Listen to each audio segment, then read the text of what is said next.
Sous les fenêtres du 221B Baker Street, on distinguerait presque une silhouette.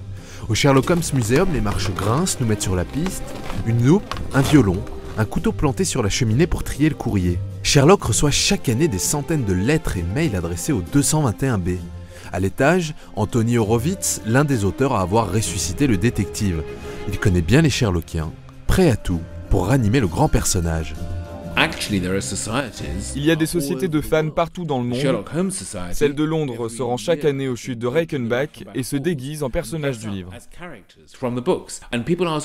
Les gens se posent toutes sortes de questions à propos de sa mère, son père, y avait-il une femme dans sa vie? Ils cherchent des indices dans les histoires et passent des heures à se plonger dans le monde de Sherlock Holmes. Quelques stations plus loin, Élise, guide et amoureuse de Sherlock, emmène quelques passionnés sur les pas du détective. On s'attend à voir le héros sortir de la Société Royale de Chimie ou du Critérion, le restaurant où il fait sa première apparition. Il fait partie de l'histoire britannique. Les gens sont convaincus qu'il existe, qu'il est parmi nous. Le fait que la BBC fasse sa propre adaptation ravit encore plus les fans. Le tour se termine près de Charing Cross devant le Sherlock Holmes Dining.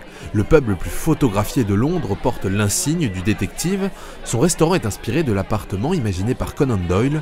Le service aussi. Une pinte de Sherlock, s'il vous plaît. Derrière le bar, Glenn renseigne des touristes. Peut-être détient-il un indice. Ce qu'il nous apprend va mettre fin à l'enquête. Les questions que l'on nous pose le plus fréquemment sont « Qui est Sherlock Holmes ? Existe-t-il vraiment ?» Évidemment, nous répondons qu'il n'existe pas. C'est un personnage fictif créé par Arthur Conan Doyle.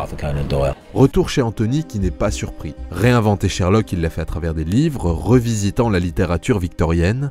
Son conseil, faire de même. Si vous cherchez Sherlock Holmes dans la rue, vous serez déçu. Le meilleur endroit pour le trouver, c'est votre imagination. Restons-en à l'imagination donc. En attendant la saison 4 de Sherlock qui sortira en 2017, les fans pourront toujours incarner le détective dans un nouveau jeu vidéo ou se replonger dans l'une des 60 histoires écrites par Conan Doyle.